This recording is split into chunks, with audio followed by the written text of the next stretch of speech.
Assalamualaikum warahmatullahi wabarakatuh. Alhamdulillah rabbil alamin. Wal aqibatu lil muttaqin wa la udwana illa 'alal zalimin. Qala rabbi shrah li sadri wa yassir li amri wa hlul 'uqdatam min lisani yafqahu qawli. Rabbi yassir wa la tu'assir ya karim. Allahumma la sahla illa ma ja'altahu sahla wa anta taj'alul hazna was sa'ba idza syi'ta sahla.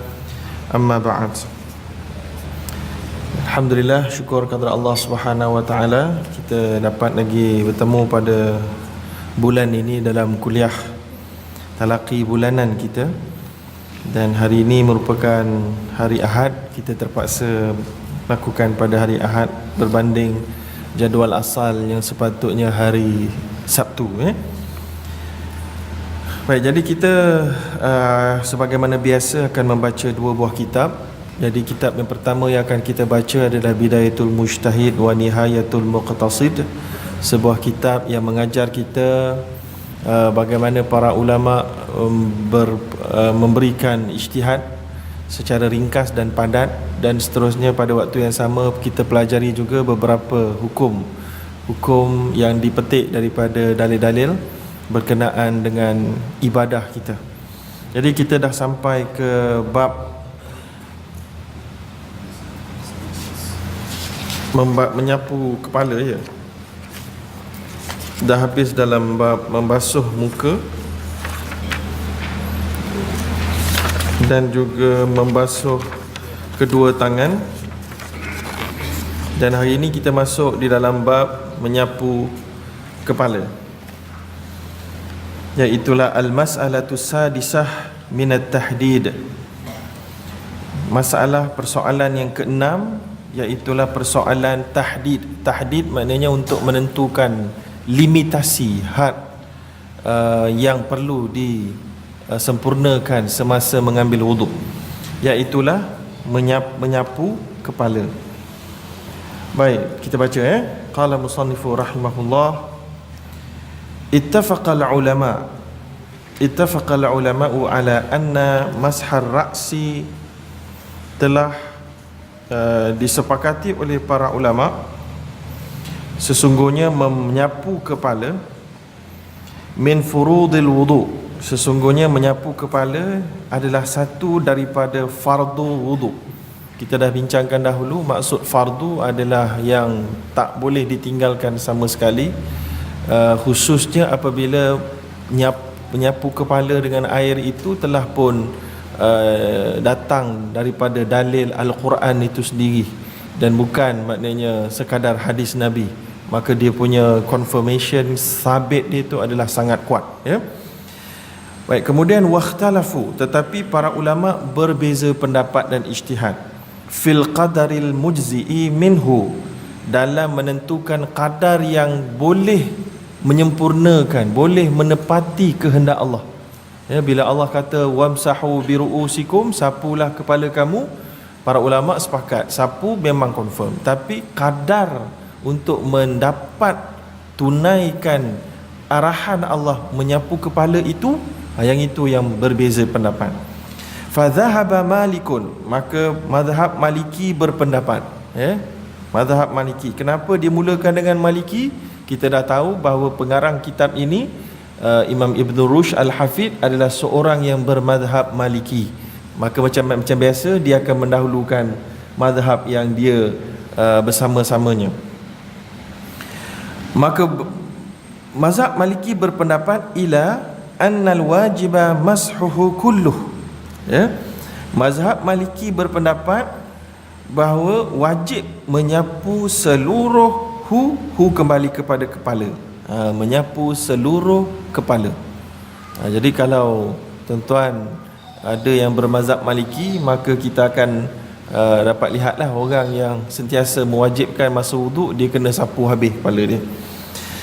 Wa dhahaba Syafi'i wa ba'du ashabi Malik wa Abu Hanifah, manakala Imam Asy-Syafi'i dan sebahagian ulama mazhab Maliki, maknanya mazhab Maliki, Imam Malik itu sendiri berpendapat wajib. Tapi ada di kalangan ulama dalam mazhabnya sendiri yang tidak sependapat dengan tok imam dia. Bayangkan. Inilah dia perkara yang berlaku. Persepakatan seluruh ulama dalam satu perkara hampir-hampir mustahil. Ataupun mustahil mungkin berkata. Tak mustahilnya dalam bab-bab tertentu je.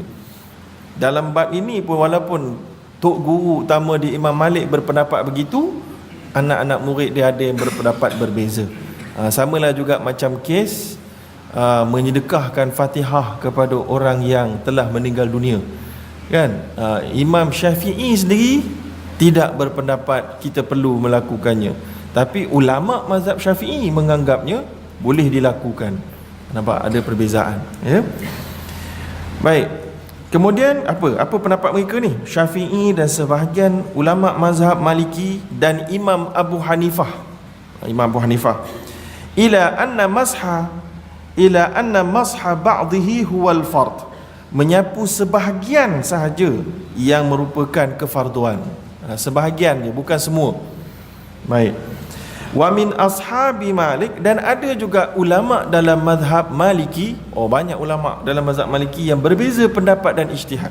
Sebahagian kata sapu semua ikut tok guru dia, sebahagian kata sapu sikit cukup dah, sebahagian kata man hadda hadzal ba'dha bithuluth, dia menghadkan dengan 1/3.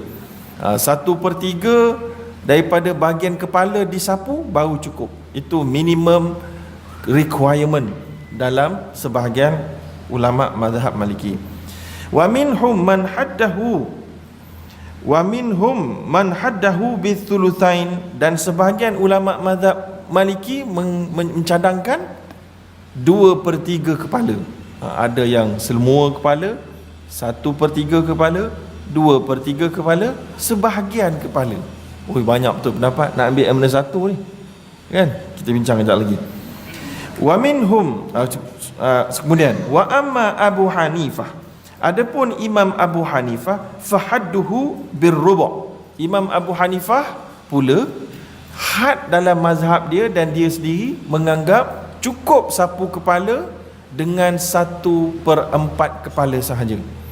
1/4.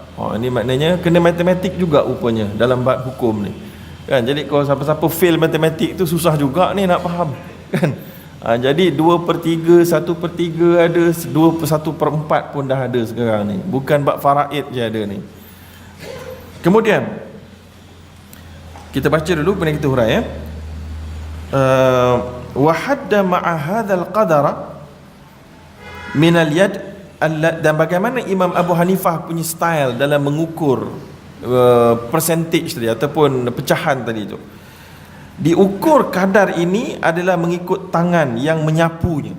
Tangan yang menyapu. Ya. Faqala inna mashahu bi aqalli min 3 asabi' lam yujizhu.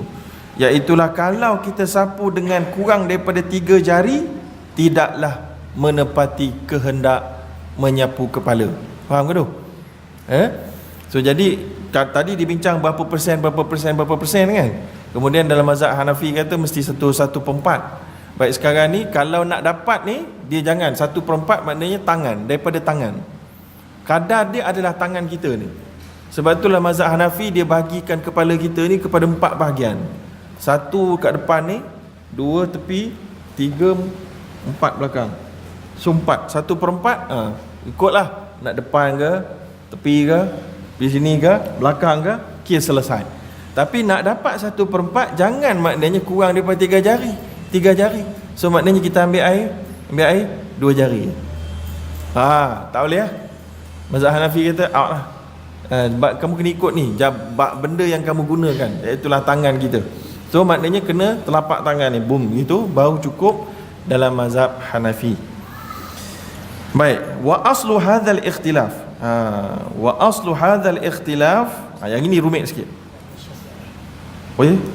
Tersilap, tinggal. Wa amma Syafi'i, dan adapun mazhab Syafi'i ataupun Syafi'i itu sendiri, falam yahudda fil masih, dia tidak ada menghadkan apa yang nak dipegang. Pegangan tu tangan kena sepenuh jari ke, 2 jari ke, 3 jari, tak ada sebut. wala fil mamsuhi haddan, dan yang disapu iaitulah bahagian kepala, kena 1/3 ke 2/3 ke 1/4 1/8 ke, tak ada. Mazhab Syafi'i full stop, tak ada kecoh apa-apa. Sebab apa? Kita akan cerita kejap lagi mazhab Syafi'i punya pendapat. Tapi kesimpulannya mazhab Syafi'i punya pendapat sebenarnya dah ada dekat situ tadi, iaitulah menyapu sebahagian sudah cukup. Sebahagian tu maksud dia apa? Sebahagian tu boleh jadi satu jari kita saja kena, cucuk sikit kat kepala, basah, habis selesai. Begitu. Walaupun begitu, jangan salah faham dengan mazhab Syafi'i. Ni ada orang salah faham. Dia kata bila mazhab Syafi'i kata boleh tunaikan keperluan, kehendak, kewajipan sapu kepala dengan begitu mudah, kita pun ambil yang paling ringkas, yang paling mudah, yang satu jari je. Atau yang satu jari itu jenis yang satu jari, ataupun biasanya ulama-ulama kita ajar 3 helai rambut, kan? 3 helai rambut tu bukan rambut tak diperlukan untuk disapu. Yang perlu disapu adalah kepala.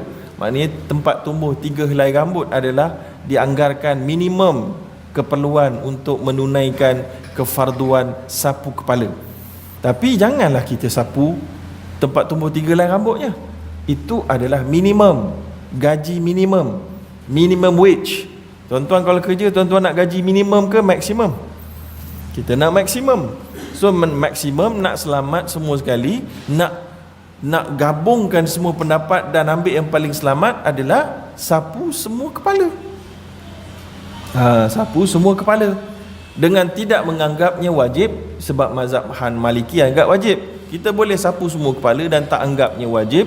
Kalau tak sapu pun sah wuduk, tapi kalau sapu lebih baik. Betul tak? Itu je poin dia yang kita nak ambil daripada ijtihad ini, dan bagaimana kita menyikapi perbezaan ijtihad ini. Bagaimana nak menyikapinya dan bersifat wasati adalah menyapu seluruh kepala apabila ada kemudahan.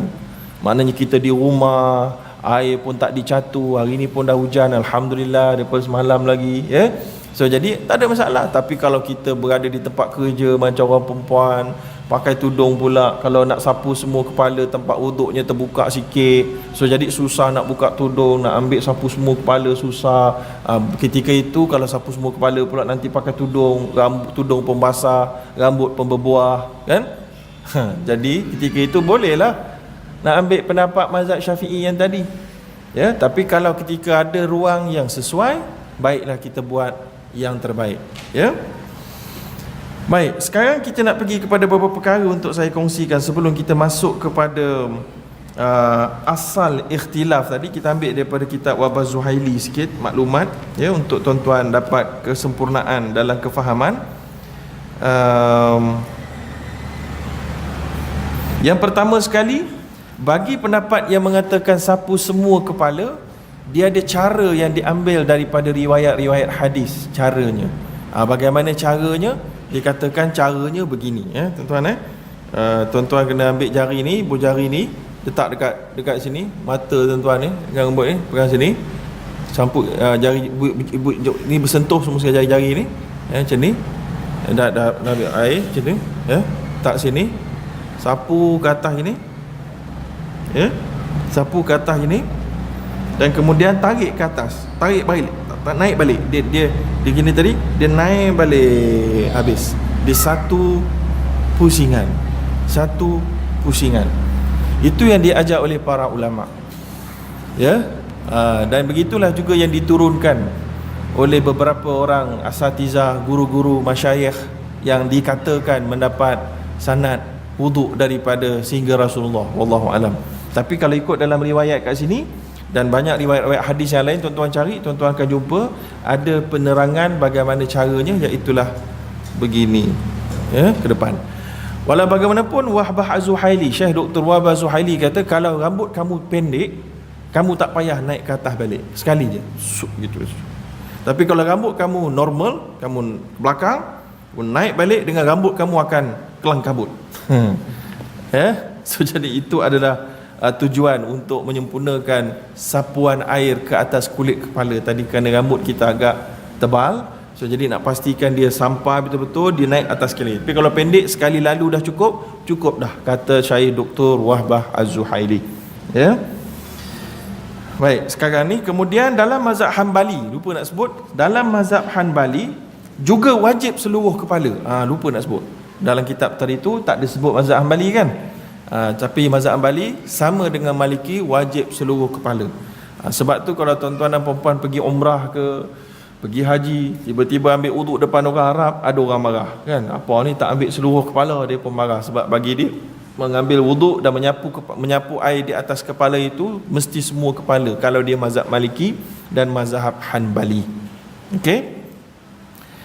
Baik, kemudian dan mazhab Hanbali ada tambah sikit lagi, iaitulah yang wajib juga sapu kepala itu adalah dua telinga, kerana mereka berpegang dengan satu nas hadis al-udhunan minar ra'si yang diriwayatkan oleh Ibnu Abbas, ya, dan juga direkodkan oleh At-Tirmizi, iaitulah dua telinga adalah merupakan sebahagian daripada kepala. Sebab itulah dia masukkan telinga tu, bila sapu tadi ni dia akan sapukan juga telinga pun masuk sekali, pakai air yang sama, pakai air yang sama. Habis kat situ. Baik, sekarang kita pergi kepada sebab apa mereka berbeza pendapat. Wa aslu, kita tengok balik kita punya kitab. Wa aslu hadzal ikhtilaf, muka surat ke-37 di perenggan bawah sekali. Wa aslu, kalau siapa yang ada photostat ni. Wa aslu hadzal ikhtilaf, dan asal perbezaan ijtihad ini al-ishtiraku alladhi fil ba, adanya erti gabungan di dalam. Ni payah sikit ni, dia nak tak terjemahkan bahasa Melayu, dia istilah sebenarnya, dia istilah usul fiqh. Al-ishtirak, satu istilah usul fiqh yang bermaksud mushtarak, iaitulah berkongsi. Berkongsi. Contohnya gini, contohnya seorang perempuan, dia adalah ibu dan dia berkongsi juga, dia juga adalah seorang isteri. Betul tak? Dia kongsi. Wanita itu, dia atas nama dia dari satu perspektif dia ibu, satu perspektif lagi dia seorang isteri. So dia ishtirak, dia boleh bawa maksud yang pelbagai, ya. Okey, allazi fil ba, iaitulah pada huruf apa? Pada huruf ba. Pada huruf ba. Ba yang wamsahu bi ru'usikum. Patutnya wamsahu tu maksudnya apa? Dia adalah fi'il. Dia adalah satu kata kerja. Sapulah dan satu kata perintah, fi'il amar. Sapulah ru'usakum, maksud sampai. Kalau tak ada ba tu pun sampai juga. Wamsahu ru'usakum, kepala-kepala kamu. Ru'us tu jadi maf'ulun bih, yang jadi benda yang dikenakan. Faham tak? Ni tata bahasa Arab lah. Contohnya daraba Zaidun Muhammadan. Zaid pukul. Siapa yang kena pukul? Muhammad. Muhammad yang kena pukul.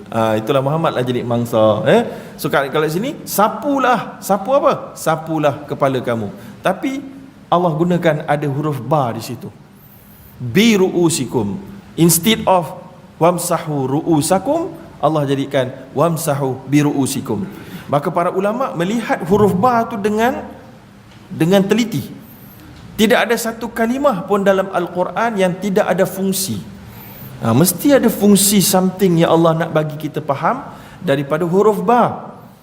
Maka fungsi dia itulah yang ada pelbagai, yang dinamakan ishtirak. Ishtirak, ya, dalam kalam Arab, dalam bahasa Arab, penggunaan bahasa Arab. Maka wadzalika annaha, tengok balik kertas tuan-tuan. Wadzalika annaha marratan takunu zaidatan mithla qaulihi ta'ala. Dia sebutkan dalam kitab ni, Imam Ibn Rushd kata, sekali ada kalanya dipakai huruf ba dengan erti zaidah, tambahan. Zaidah maksudnya tambahan. Tambahan tu maksud apa? Tambahan tu maksud dia adalah penguat, muakkidah, penguat. Maknanya seolah-olah dia nak, maknanya takwil dia punya takwil tu, takwil dia maknanya dia punya result dia betul dia, mesti sapu kepala kamu. Betul. Maknanya B tu menjadikan ayat tu, B tu dengan wujudnya dia menjadikan dia satu kefarduan, menjadikan dia sangat penting untuk sapu kepala. Boleh faham? Contohnya dikata Imam Ibn Rushd, contoh dalam firmanullah, dalam firmanullah, tambutu biduhni dalam surah Mukminun ayat yang ke 20. Jadi kita lihat ayat ni penuhnya. Kalau kita lihat ayat ni yang penuhnya, sekejap saya tengok. Surah Mukminun ayat ke-20. Sebelum tu cerita apa? Allah kata dalam ayat 19, fa ansha'na lakum bihi jannatin min nakhil. Kami telah bangkitkan, tumbuhkan bagi kamu kebun-kebun yang ada padanya pokok-pokok kurma, kelapa, wa a'nab, dan anggur-anggur, lakum, untuk kamu manfaatkan, untuk kamu makan. Fiha fawakihu kathiratun, dan pada kebun itu banyak buah-buahan.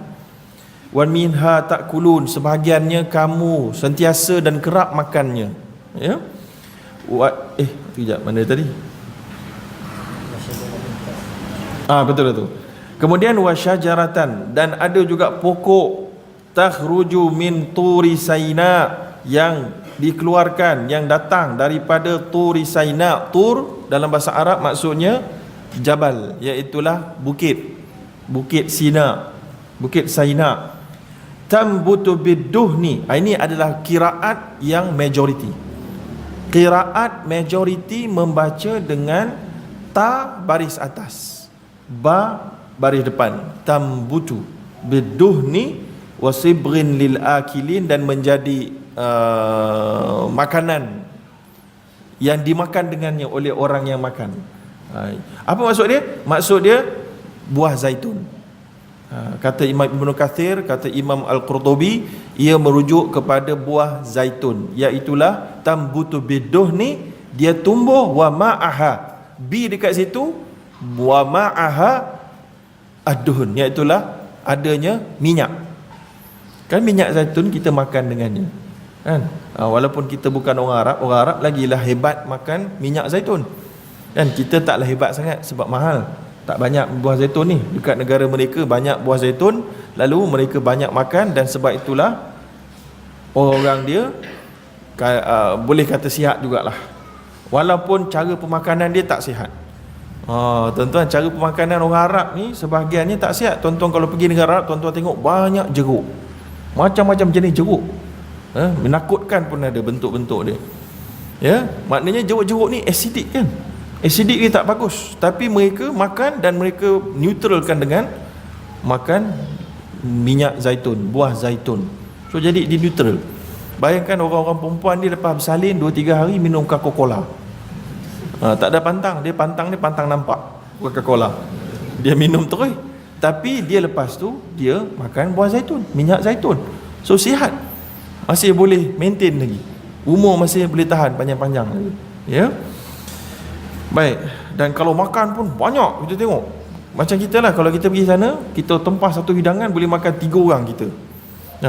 Dia kalau ayam tu kita satu pehanya, dia mesti separuh ayam tu maknanya, kan? So jadi cara makan banyak, tapi dia makan minyak zaitun.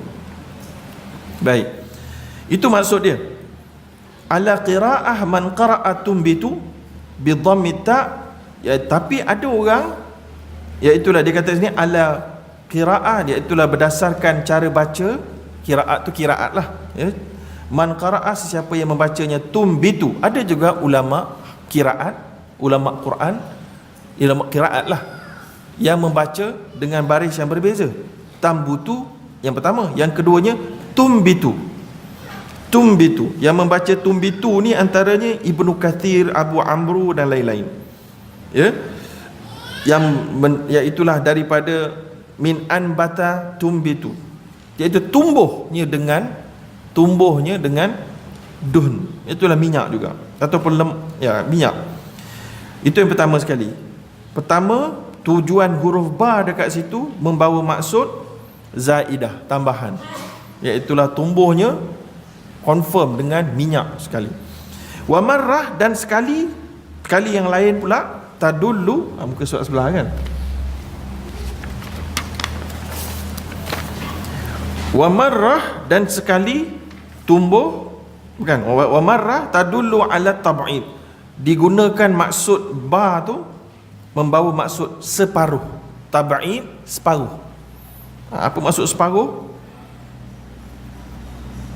Sekejap, kita pergi dulu yang pertama tadi. Yang pertama tadi muakkidah. Ingat ba yang pertama, ba zaidah yang membawa maksud penegas, memberi konfirmasi.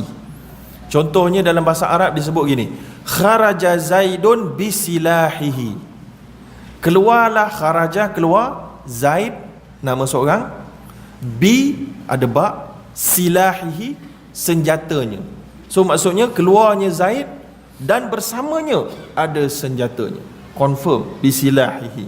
Ya. Itu dia, kharaja Zaidun bisilah. Kemudian sama juga macam wala tulqu bi aidikum ila tahlukah. Jangan kamu campakkan dengan tangan kamu, bi aidikum, kamu sendiri maknanya yang campakkan, di kamu, ila tahlukah, dalam kecelakaan dan kehancuran. Ayat ini dia punya konteks dia, iaitulah dalam bab tidak bersedekah. So orang yang tak bersedekah ni, dia mencampakkan diri dia di dalam kebinasaan. Tapi ayat ini dipetik secara di luar konteks biasanya, lalu orang pun gunakan juga, bukan di luar konteks, di luar dia punya konteks asal, lalu orang gunakan untuk hukuman tak boleh bunuh diri, hukuman tak boleh mencederakan diri. Ada perbincangan lah kalangan ulama tu, ya. Jangan kamu campakkan diri kamu di dalam kecelakaan, di dalam kehancuran. Yang tak, ayat ni juga digunakan oleh sebahagian ulama untuk mengatakan tak boleh hisap rokok. Iaitulah hisap rokok mencampakkan diri di dalam kebinasaan dan kehancuran. Tak boleh hisap dadah dan minum alkohol dan seumpamanya. Tapi konteks asal dia, mencampakkan diri itu maksudnya dia tidak mempersiapkan diri dia untuk spiritually, untuk di akhirat dengan tidak adanya bersedekah. Baik, sekarang kita masuk balik. Itu yang pertama sekali. Yang keduanya, ada yang membacanya dengan maksud ba itu, ba untuk memberikan maksud sebahagian. Wamsahu bi ru'usikum, maksudnya sapulah sikit, sebahagian kepala kamu. Ya, sebahagian kepala kamu. Baik. So jadi dekat sini, mithla qaulil qail, seumpama kata seorang yang berkata, ya, wa mithla qaulil qail, seumpama seperti kata orang yang berkata, akhadtu bi thawbihi, aku ambil, dia di bar kat situ, ya, akhadtu, aku telah ambil, thawbihi, sepatutnya thawbahu, aku telah ambil pakaian dia, ya, pakaian dia. Tapi dekat sini akhadtu bi thawbihi, aku telah ambil dengan pakaiannya. Bukan dengan, sebahagian pakaian dia. Ya, sebahagian pakaian dia. Maka dekat sini ba fungsi dia sebahagian. Kemudian wala makna li inkari hadha fi kalamil Arab, dan bukanlah ini bermaksud untuk mengingkari atau menolak bahawa maksud ba boleh jadi membawa maksud sebahagian. Dan ini adalah qaulul kufiyin wan an-nahwiyin, menurut pendapat ulama-ulama tata bahasa Kufah. Okey, jadi faman ra'aha zaidah, barang ke, jadi kesimpulan dia lah ni. Kesimpulan dia, faman ra'aha zaidatan, sesiapa di kalangan ulama yang berpendapat ba di dalam biru'usikum itu membawa maksud zaidah, tambahan, penguat, maka dia mewajibkan aujaba mewajibkannya mashar ra'si kullihi, menyapu seluruh kepala. Ya. Aujaba mashar ra'si kullihi. Silap kat mana? Betul lah. Wa makna zaidah huna, dan makna zaidah tambahan hahuna di sini kaunuha, keadaannya muakkidah, iaitulah penguat. Kaunuha muakkidah, penguat. Itu kesimpulan yang pertama. Wa man ra'aha mubaidah, sesiapa yang berpendapat bahawa ba di dalam biruusikum itu membawa maksud mubaidah, iaitulah menyebahagiankan. Menyebahagiankan. Menyebahagiankan. Tu faham? Bahagi, mensebahagiankan kepala. Ya. Lalu aujaba masha ba'dih, dia mewajibkan sapu sebahagian sahaja. Wa qad ihtajja man rajjaha hadzal mafhum bi hadithil Mughirah, dan telah berhujahlah sesiapa yang man rajjaha, yang menguatkan pendapat sapu kepala sebahagian ini berdasarkan mafhum hadis daripada Mughirah bin Syu'bah, anna nabiyya sallallahu alaihi wasallam, nabi tawadda'a, telah berwudu, famasaha binasiyatihi, dan nabi sapu ubun-ubunnya, wa alal imamah, dan juga di atas serbannya. Kharrajahu Muslim, hadis direkod dan dikeluarkan oleh Imam Muslim. Wa in sallamna annal ba', dan sekiranya kita terima, yang ini kejap, ni confuse nanti, kita habiskan dulu kat atas ni. Baik, sekarang kesimpulan kita macam mana? Belum kesimpulan lagi, kita nak tambah satu lagi ilmu untuk tuan-tuan, khususnya penuntut-penuntut ilmu yang serius, ya. Dia huruf ba ni dia ada kaedah dia menurut para ulama. Ba ni iaitulah annal ba idza dakhalat alal mamsuh iqtadat isti'abul alah. Bila ba ni wamsahu bi ru'usikum, siapa yang kena sapu?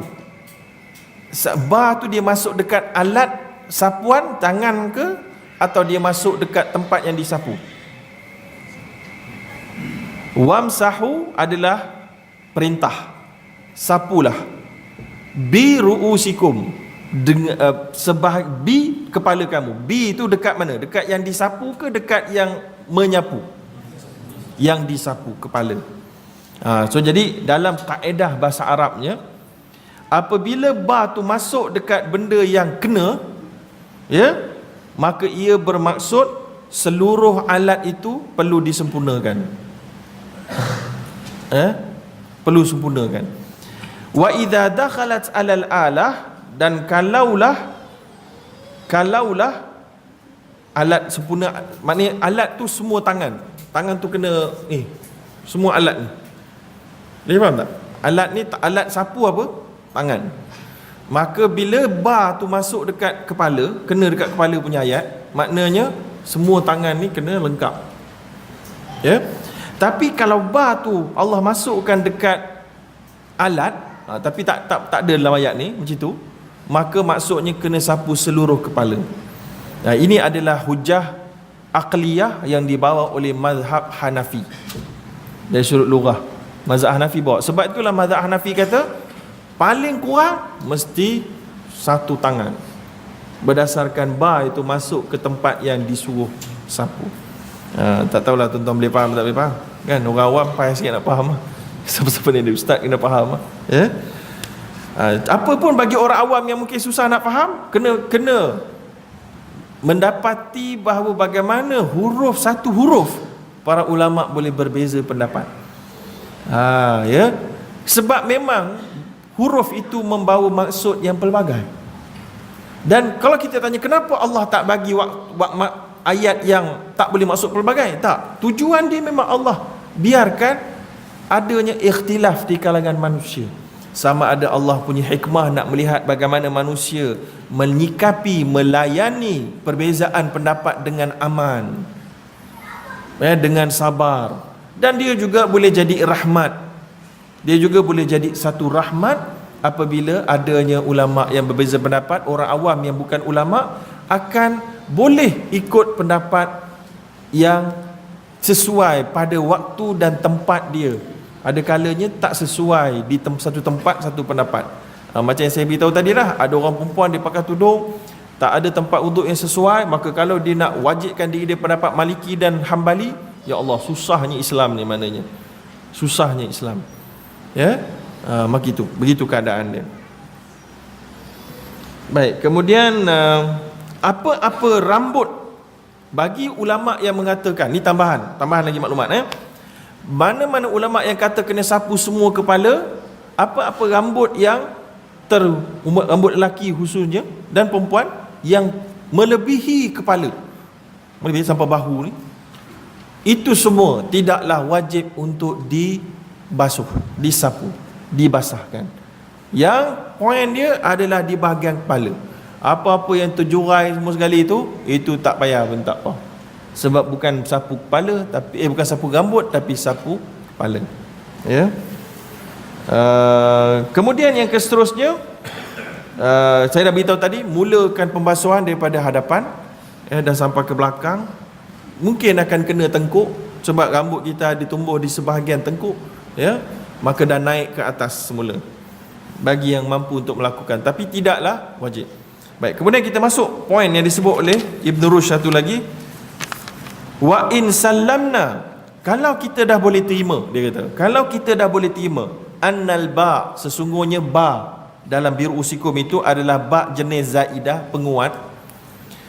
Sebab apa penguat? Sebab dia pegang pendapat Maliki kan kata memang kena sapu semua. So sebab tu dia confirm ini adalah penguat, bukan tab'id, bukan menyebahagiankan. Ya.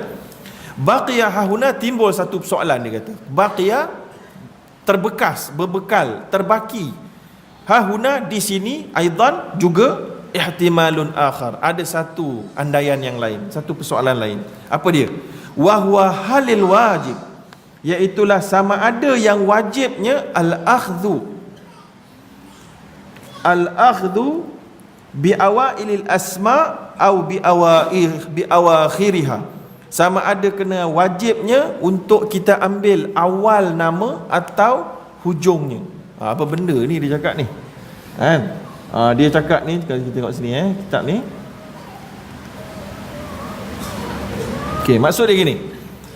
Dia kata bila perkataan ni nak beritahu tuan-tuan betapa detailnya orang ulama ni fikir, kan?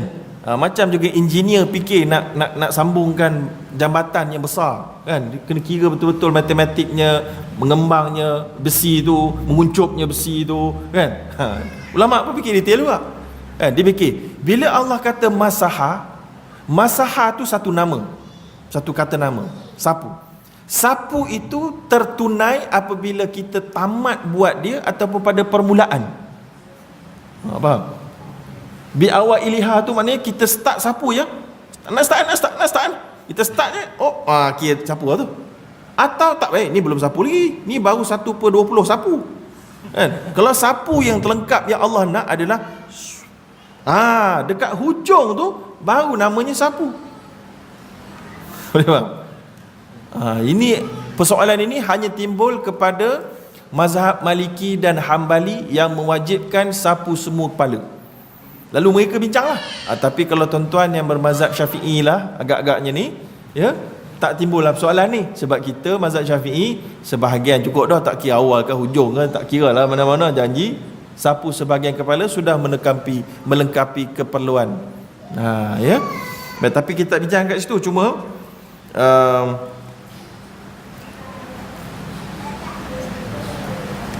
okey, cukup kat situ. Dia tak hurai panjang, saya pun tak mau hurai lah. Saya pun tak ada nak study apa lagi nanti tuan-tuan menjadi pening. Cuma kita nak beritahu, begitulah detailnya. Permulaan itu sudah dikira melengkapi atau tidak. Tapi kebanyakan ulama dalam mazhab ini mengatakan mesti di hujung. Di hujung itulah barunya namanya sapu, kan? Sebab apa? Logik lah, kan? Kita mula solat, Allahu Akbar, baru nak start solat, baru 1 rakaat, patutnya subuh 2, 1 rakaat kita tamatkan. Solat ke belum solat? Aku dah mula tadi dah. Itu bukan solat namanya, itu baru mulakan solat tapi tak sah, tak lengkap lagi. Semestilah dekat hujung, kat hujung. Tapi sebenarnya pendapat ulama ni dia ada nak cuba melihat pendapat ulama-ulama yang mengatakan sebahagian. Maknanya bagi ulama yang kata sebahagian, seolahnya mereka kata kita sapu sikit sebahagian tu sudah melengkapi maksud sapu seluruh kepala. Begitulah, wallahu alam. Baik, jadi sekarang kita pergi kepada satu lagi masalah sebelum kita masuk satu buku yang lain. Al-mas'alatu sabi'ah. Ada soalan sini. Yep. Ya. Kalau masalah dia punya tujuan dia untuk menyampaikan air ataupun masak itu sendiri, ataupun kalau untuk menyampaikan air hanya boleh guna air terujan dan tak perlu masak. Ditanyakan iaitulah tujuan menyapu kepala itu adakah nak menyampaikan air ataupun aktiviti menyapu dengan tangan itu. Ya. Lalu ditanyakan, dia kata tadi, kalaulah nak sampaikan air, kita guna logik lah. Kita buka paip, kita tadah kepala kita gini je, tangan kita duduk belakang. Kira boleh lah? Jawapannya tak boleh. Jawapan dia sebagaimana yang kita sebut dalam bab ibadat, dia ta'abudi. Bila ta'abudi, bila Allah kata wamsahu biru'usikum, detail wamsahu Nabi tunjuk. So khudhu anni manasikakum, ambillah daripada aku cara kamu menundirikan ibadat. So Nabi gunakan tangan. Kalau Nabi tak menggunakan tangan pun boleh. Walaupun Nabi tak ada paip, Nabi ada bejana boleh. Gitu saja. Tak ada sapu-sapu kan? Tapi tidak ada diriwayatkan demikian. Maka ini menunjukkan bahawa kena menyapu menggunakan tangan adalah satu bentuk ibadat yang mahdah, yang bukan ada makulatul makna. Ya. Ada soalan lain dalam bab sapu kepala? So jadi kesimpulan yang tuan-tuan perlu bawa balik adalah, kalau tuan-tuan mampu, sapulah seluruh kepala, kerana itu akan bercahayalah semuanya insya-Allah di padang mahsyar nanti ataupun di akhirat nanti. Dan cara sapunya iaitulah ini, kepada basuh air tu ini sampai ke belakang, tarik balik ke depan bagi orang yang rasa rambut dia tebal. Ya. Dan mazhab Ambali tak apa, dia sapu telinga sekali, itu tak apalah, kita anggap kita sapu juga bila kita anggap dalam mazhab Syafi'i menganggapnya perkara sunat, ya, tapi disapu secara berasingan dengan air yang berasingan. Yes. Okey, 3 kali kita akan masuk sekejap lagi ni. Ada lagi soalan lain? Tak ada, tak ada. Kita masuk kepada mas'alatus sabi'ah, masalah persoalan yang ketujuh, minal a'dad, daripada iaitulah persoalan kiraan, persoalan berapa kali.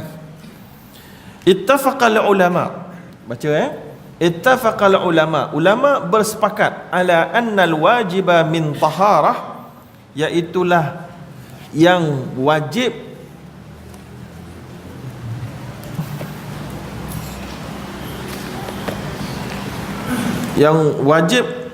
untuk mana dia tadi?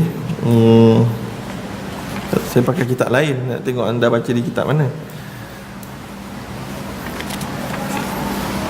Annal wajiba min taharatil a'dha' al-maghsulah wa marrah idza asbagh, iaitulah yang wajibnya untuk menyucikan a'dha' anggota-anggota al-maghsulah yang dibasuh, huwa marrah sekali apabila sampai air itulah, ya, apabila boleh sampai air itu.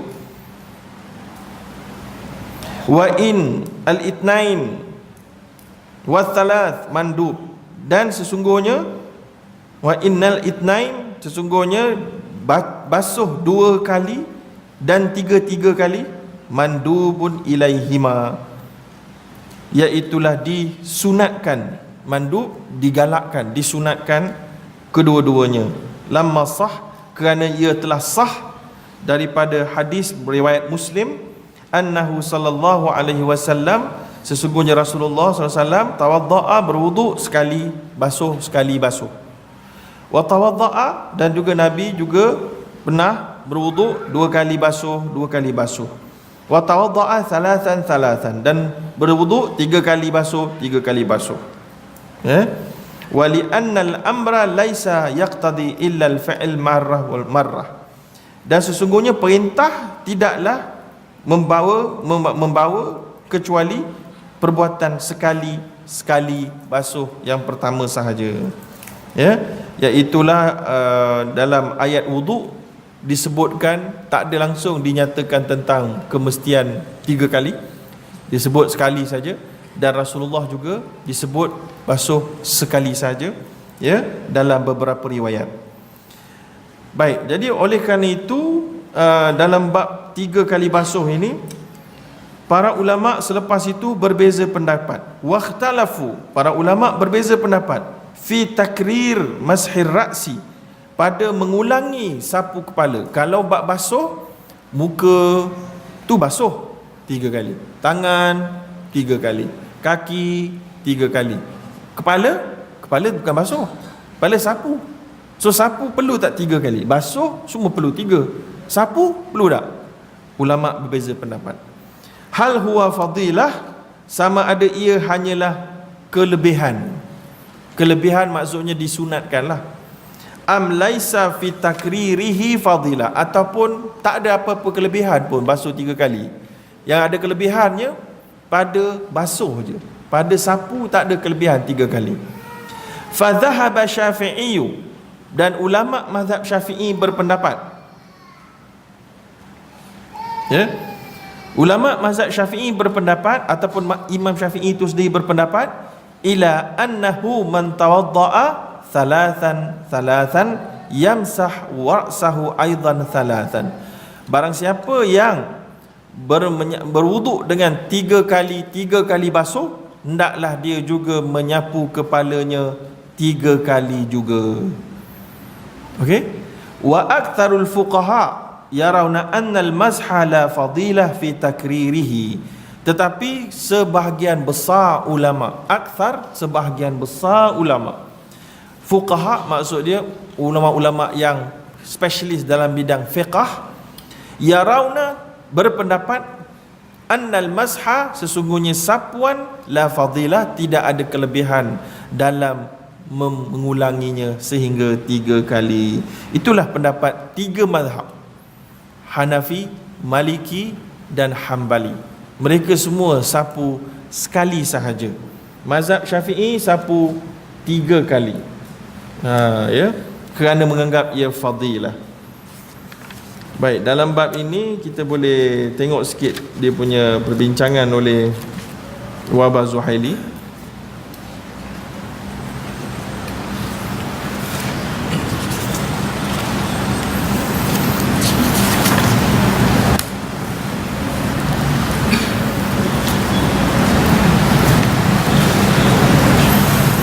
Yang mana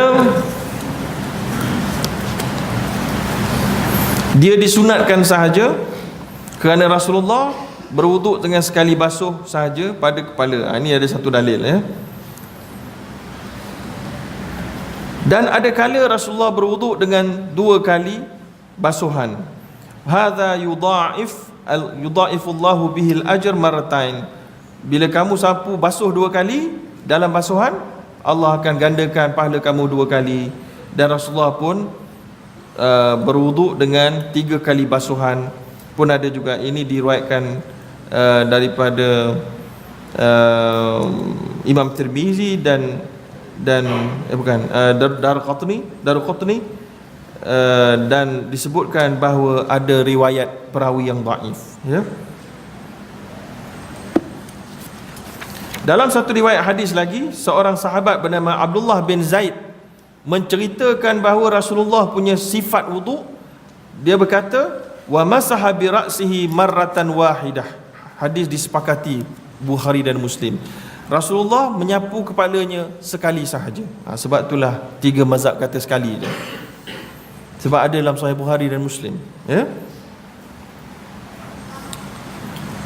Dan kemudian ada seorang sahabat lagi meriwayatkan daripada Ali radhiyallahu taala anhu, yang mana dikatakan Ali berkata, Ali berwuduk, kemudian dia sapu, wa masaha bi ra'sihi maratan wahidah, dia sapu kepala dia sekali saja.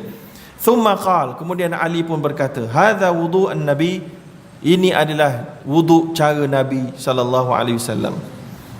Riwayat Imam Tirmizi, hadis yang hasan sahih. Okey, jadi itulah semua antaranya dalil-dalil yang dipegang oleh para ulama majoriti. Manakala mazhab Syafi'i pula berpendapat 3 kali sapuan. berpegang kepada satu riwayat daripada Anas bin Malik yang berkata ats-tsalath afdal, 3 kali adalah lebih baik. Dan juga daripada hadis Uthman bin Affan yang membasuh lengannya, tangannya 3 kali dan menyapu kepalanya 3 kali. Kemudian dia berkata, ra'aitu Rasulullah, aku telah melihat Rasulullah sallallahu alaihi wasallam fa'ala mithla hadha, membuat seperti ini. Nampak? Tetapi ulama majoriti menolak hadis yang dipegang oleh mazhab Syafi'i kerana pada mereka dan penilaian mereka hadis itu adalah hadis yang lam yasih, tidak sah. Ya. Dan Wahbah Zuhaili punya pendapat, wa yadhhar anna ra'yal jumhur aqwa dalilan minas sunnati sahihah. Kata Syekh Dr. Wahbah Zuhaili, pada pendapat dia, pendapat jumhur iaitu sapu kepala sekali saja itu adalah lebih kuat dari sudut dalilnya. Wallahu alam. Jangan marah saya pula. Wahbah Zuhaili cakap, bukan saya cakap. Dalam kitab Fiqhul Islam wa Adillah tu. Ya. Baik, jadi itu adalah sedikit tambahan. Kita masuk balik dalam kitab kita. Wasababu ikhtilafihim fi dhalik. Sebab ikhtilaf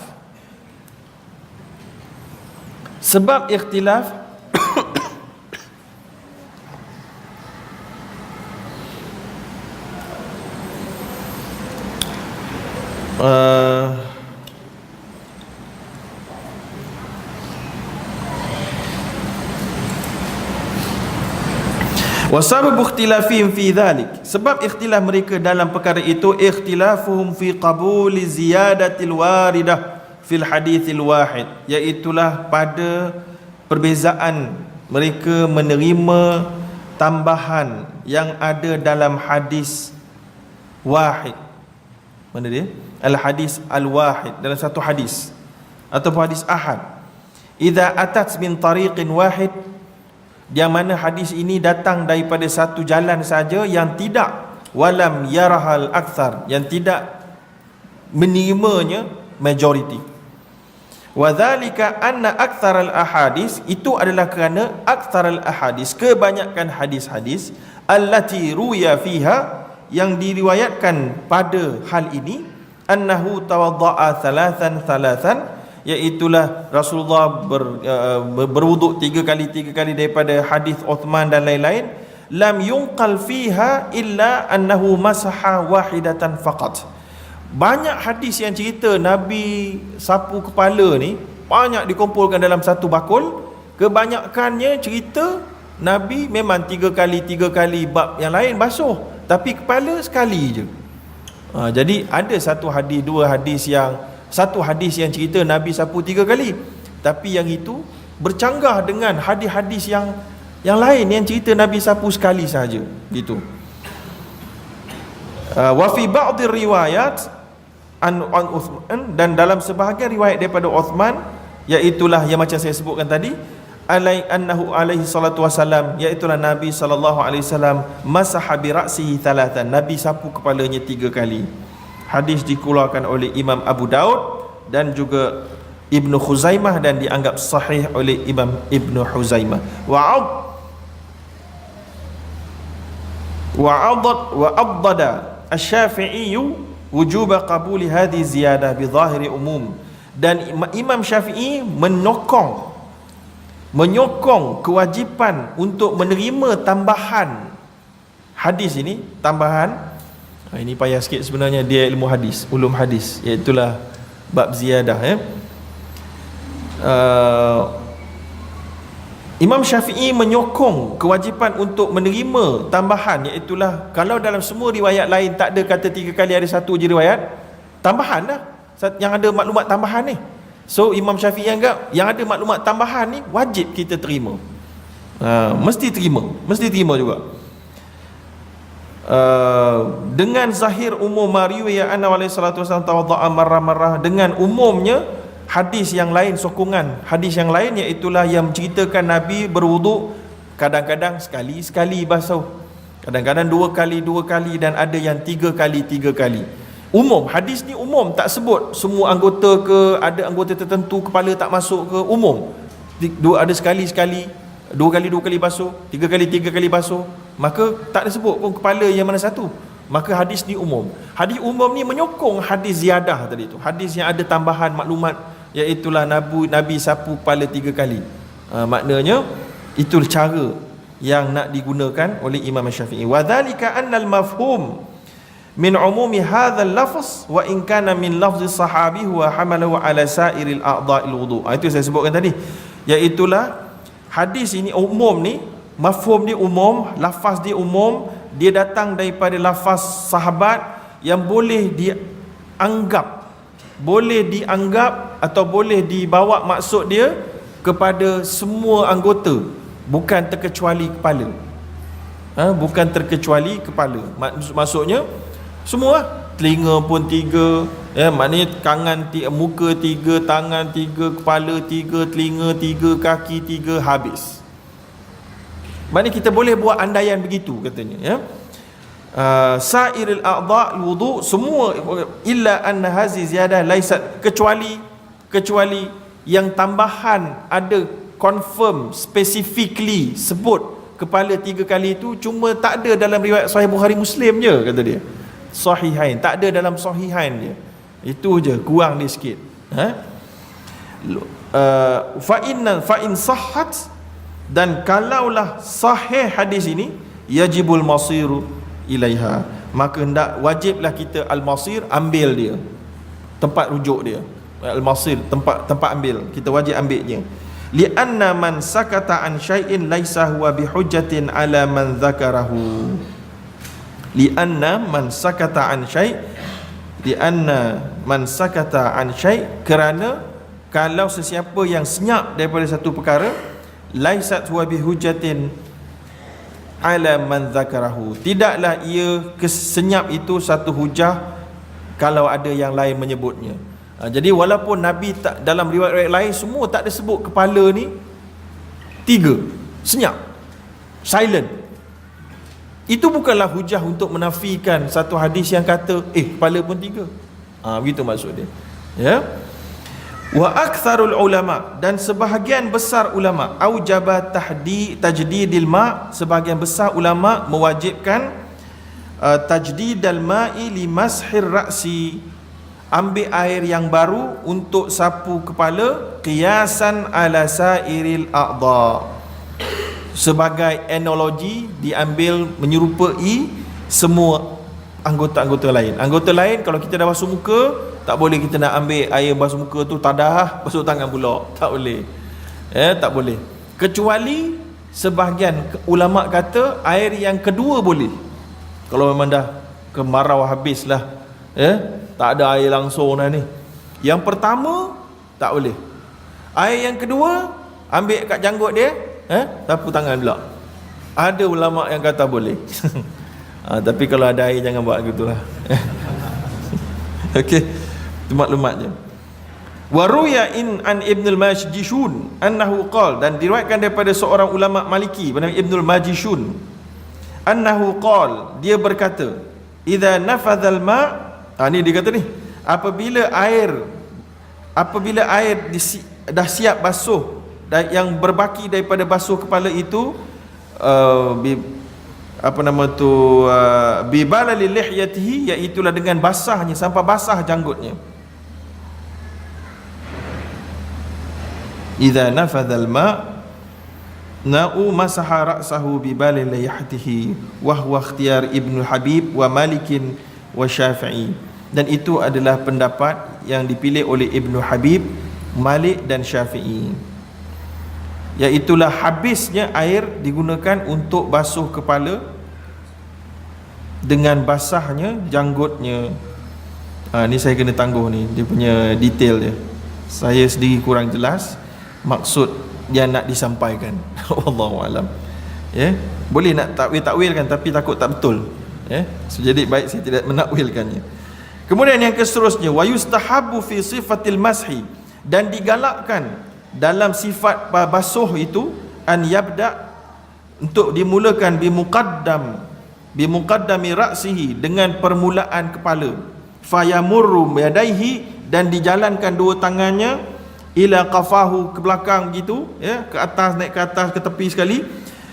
Thumma yarudduhuma, kemudian dikembalikan ila haitsu bada'a, di mana dia mulakan, ala ma fi hadis Abdullah bin Zaid Ats-Tsabit. Itu adalah berdasarkan daripada hadis Abdullah bin Zaid bin Thabit, ya, yang diriwayatkan oleh kebanyakan ulama-ulama hadis.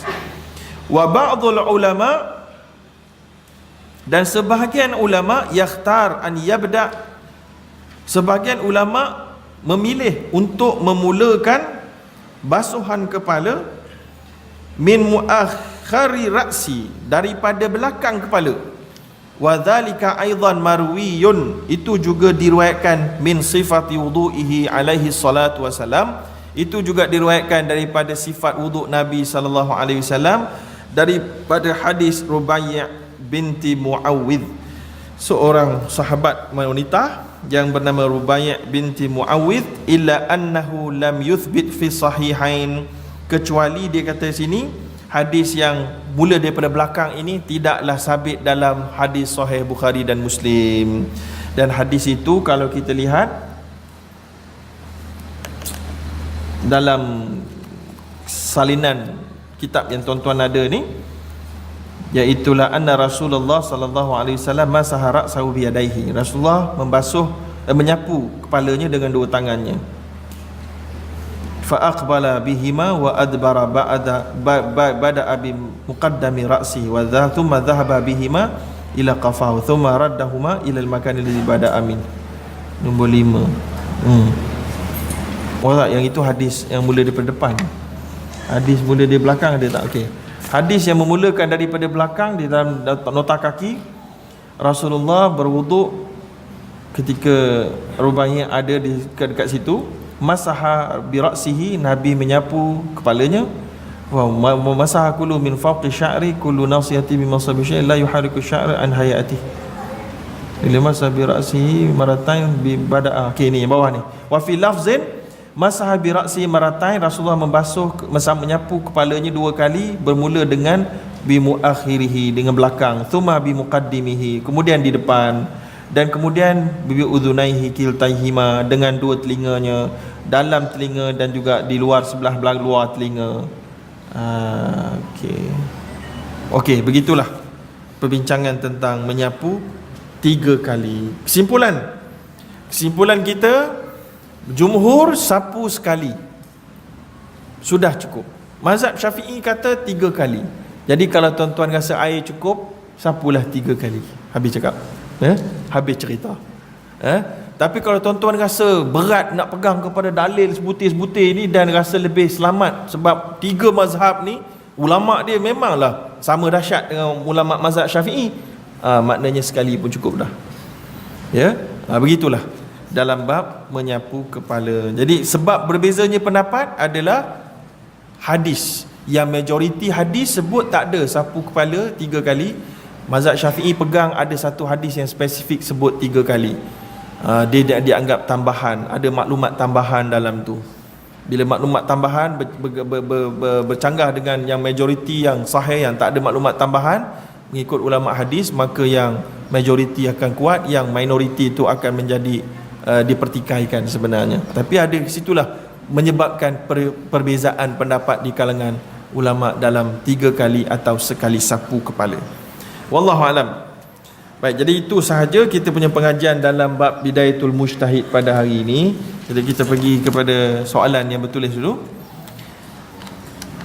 Soalan ni tak ada kaitan ni. Ustaz, bolehkah kita pelihara serigala seperti binatang peliharaan? Dan adakah dia haram seperti anjing? Memelihara serigala tidaklah haram kecuali kalau confirm dia memudaratkan. Kalau tuan-tuan nak bela buaya pun boleh. Boleh tawarkan kena tampar dengan bomoh. Kan? Nak tengok betul ke tak betul nampar buaya kan. Tapi kalaulah ikut hukum asal, hukum ghalibnya, hukum ghalib ni terpakai tuan-tuan. Ghalib ni maknanya yang majoriti adalah bahaya, maka janganlah. Yang membahayakan diri semuanya tidak dibenarkan dalam Islam. Ya. Tapi kalau tuan-tuan memang saya tengok ada dalam YouTube ke apa, ada seorang ni dia bela rimau.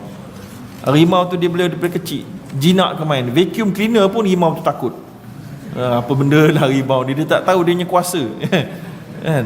Tapi tak tahu lah. Tapi masih lagi terdedah kepada bahaya kerana nature harimau tu dia tiba-tiba dia boleh jadi luar biasa. Bayangkan manusia ni pun yang tak apa kuat ni, tapi kalau tiba-tiba dia menggila, boleh tahan juga menggelupur dia tu, kan? So kalau harimau menggelupur mati terus.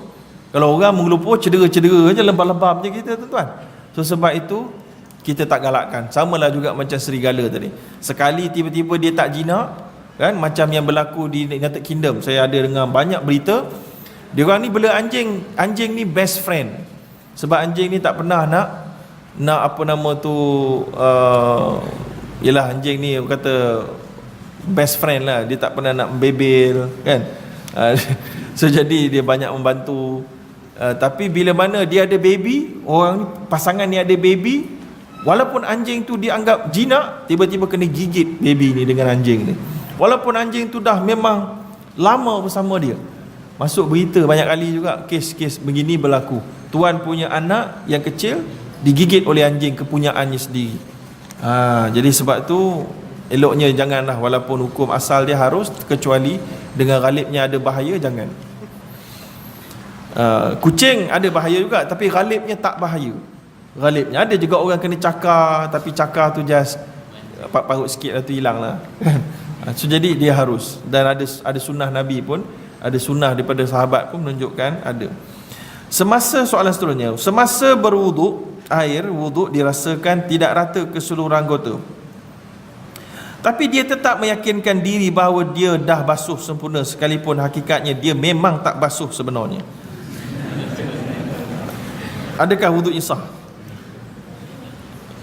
Kalau dia kata dia dah hakikatnya dia tak basuh lah. Yakin dia mestilah ada qarinah, dia mesti ada bukti, ada evidence, ada ba'da thubut, ba'da adanya dalil, bukti. Ya, so yakin tak boleh maknanya belum basuh tapi dah basuh lah, dah basuh, tak boleh. So jadi ketika ini kita nak kena differentiate di antara was-was dengan yakin. Kita memang tak nak layan was-was kalau was-was. Tapi kalau memang belum basuh, tak boleh lah, itu bukan was-was, itu memang belum basuh. Itu yang kita nak kena bezakan di antara keduanya, ya. Baik, kemudian soalannya seterusnya berkenaan duit BRIM. Pahala ni pasal BRIM pula ni. BRIM BRIM kita tangguh dulu dah, ya. Buat ke ujung nanti kalau ada masa. Soalan kedua, bolehkah perempuan period berada duduk dalam surau masjid untuk mendengar majlis ilmu? Adakah diperlukan duduk di luar masjid surau?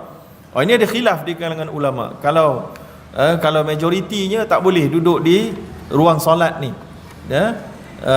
Dia boleh lalu sahaja, ya. Tetapi ada minoriti di kalangan ulama dan muhaqqiqin di kalangan ulama semasa juga cuba kaji balik dalil-dalil dan seumpamanya, ada yang membenarkan, ya. So jadi sekarang ni duduk dalam masjid, kalau nak lihat dikena larangan itu, ada ulama yang menganggap dia maqulatul makna, ada sebab logiknya dia dilarang, iaitulah boleh mengotorkan masjid dengan titisan darahnya, ya. Walaupun dia mungkin dah ada apa nama tu pad yang canggih, tapi mungkin tengah darah dia tengah banyak, dia boleh juga mungkin menembusi pakaiannya macam berlaku di sebahagian wanita, ya. Maka sebab tu dia tak nak mengotorkan masjid, tempat sujud dan seumpamanya. Maka tapi ada perbincangan, kalau itulah sebabnya, habis kalau dah di hujung-hujung period, boleh lah. Sebab dah tak ada apa sangat dah, darah tak ada menitik apa dah, pakai pad elok-elok, duduk elok-elok. Jadi kat sini saya lihat dalam perbincangan para ulama, tak ada berapa ramai sangat ulama yang berani nak mengatakan boleh dengan tepat, sebab memang dalam ayat Quran sebut memang lalu je. So mereka bimbang nak takwil ayat ni kepada maqulatul makna, so jadi mereka tak berani. Ada beberapa ulama minoriti sahaja yang cuba mengatakan diharuskan.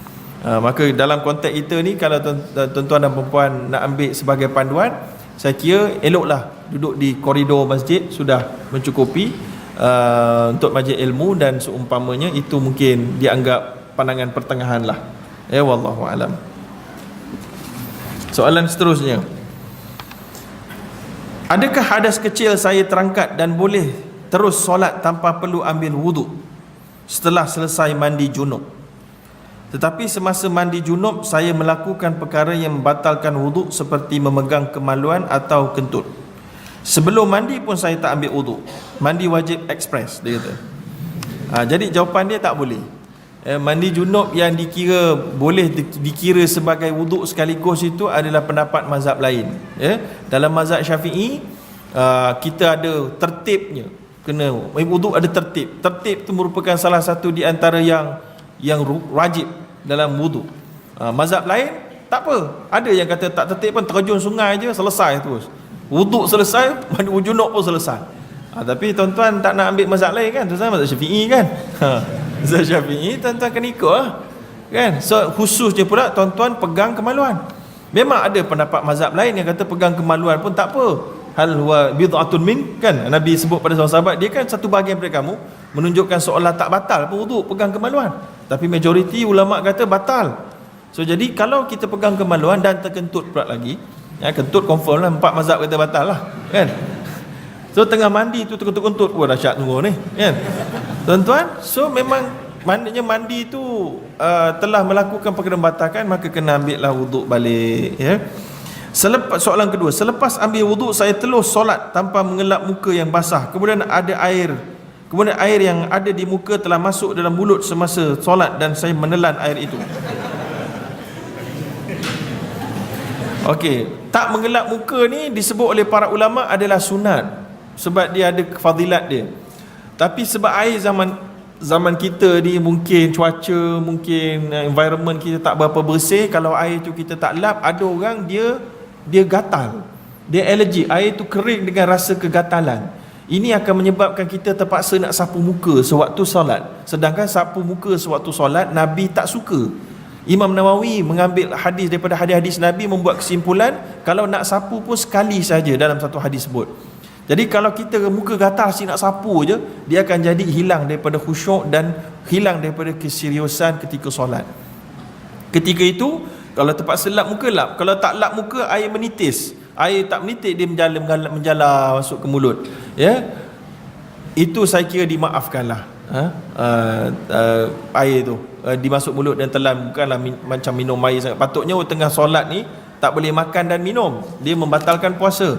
Tapi saya kira itu tidak dianggap minum, kecuali lah betul-betul air masuk daripada hidung dia jatuh semua dia minum sekali, kan? Yang itu tak adalah orang buat begitu, saya rasa. Wallahu alam. Yang keseterusnya, sebelum solat saya berkumur mulut dengan Listerine. Kemudian saya berkumur-kumur dengan air untuk hilangkan rasa Listerine. Tapi rasa Listerine masih ada di lidah. Adakah boleh saya solat? Kalau berpuasa, batalkah puasa jika masih ada rasa di lidah? Kalau solat, masih boleh solat, tak ada masalah. Kita dah buat sebaik yang mungkin untuk menghilangkan apa-apa baki. Yang lebih-lebih itu dimaafkan, ya. Macam juga najis yang berada di jalanan ni, tuan-tuan, ya. Kita pakai selipar ni, kita pun tak tahu ada najis melekat ke tak melekat, air hujan ni sebagainya, boleh solat, tak ada masalah. Kalau berpuasa tak payahlah pakai Listerine pula, ya, mengada-ngada pula lebih, kan. Kalau puasa ni kita berkumur pun kumur sikit, ya. Dan kalau gosok gigi pun tak payahlah nak pakai ubat gigi banyak-banyak sangat. Jadi ketika itu ada lebih baik khilaf, jauh daripada khilaf, ya, dan syubhat. Nombor 4, adakah berdehem untuk mengclearkan tekak, batuk atau bersin yang kuat membatalkan solat? Betul-betul ketika diperlukan tidak membatalkan. Tapi kalau berdehem sebab nak bercakap dekat orang kat luar, nak beritahu kita dengan solat, batal solat. Kalau berdehem itu membawa maksud untuk berkomunikasi, adalah batal solat. Tapi dalam mazhab Asy-Syafi'i, bab berdehem ni dia agak sensitif, agak strict, ya. Sebahagian ulama mazhab Syafi'i menganggap berdehem yang 2 kali dehem membatalkan solat, dengan sengaja lah. Tapi kalau kita kahak dah sangkut Fatihah kita, terpaksa berdehem, itu tidaklah membatalkan solat. Bolehkah kita sapu kepala dengan telinga dengan satu basuhan walaupun kita berpegang mazhab Syafi'i? Oh, ni payah sikit ni. Boleh kalau tuan-tuan ada asatizah ulama yang tuan-tuan pegang, maka hukumnya diharuskan untuk tuan-tuan buat perkara ini, ya. Doktor saya bekerja sebagai ejen takaful insurans. Kewangan ni nanti dulu lah, kita masuk bab ibadat hari ni. Dianggap sihir atau syirik jika bomoh ustaz menggunakan ayat Quran untuk perubatan dengan rata-rata masih kabur, tiada bukti. Yang ni pun kemudian apakah takrif masjid dalam konteks dibenarkan iktikaf? Konteksnya adalah masjid yang dilaksanakan solat Jumaat. Solat Jumaat itu kebanyakan ulama kata. Dan solat tahiyatul masjid sama juga, diniatkan pembinaannya untuk sebagai masjid, ya, dan juga masjid jami', maknanya orang-orang solat Jumaat di dalamnya. Sebab saya pernah tengok di sebuah surau pun digantung niat iktikaf di surau itu untuk perhatian. Mungkin ada surau yang buat solat Jumaat, ya, dan didirikan dengan niat Jumaat walaupun dia kecil, maka itu dibenarkan, ya. Terdapat beza antara masjid, surau Jumaat, surau dan seumpamanya. Jadi kesimpulannya tadi, majoriti para ulama menyebutkan dia adalah masjid jami', iaitulah masjid yang orang berkumpul untuk mendirikan solat Jumaat, confirm. Berkumpul untuk mendirikan solat-solat fardu, ya, yang itu diniatkan sebagai masjid. Tapi kalau masjid biasanya ada Jumaat lah, maka itu pun confirm. Tapi kalau surau tak confirm. Tapi sebahagian ulama, contohnya tak salah saya mazhab Hanafi, menganggap kalau dia memang khas untuk solat macam surau ni, dia ada juga yang berpendapat iktikafnya diterima. Wallahu a'lam.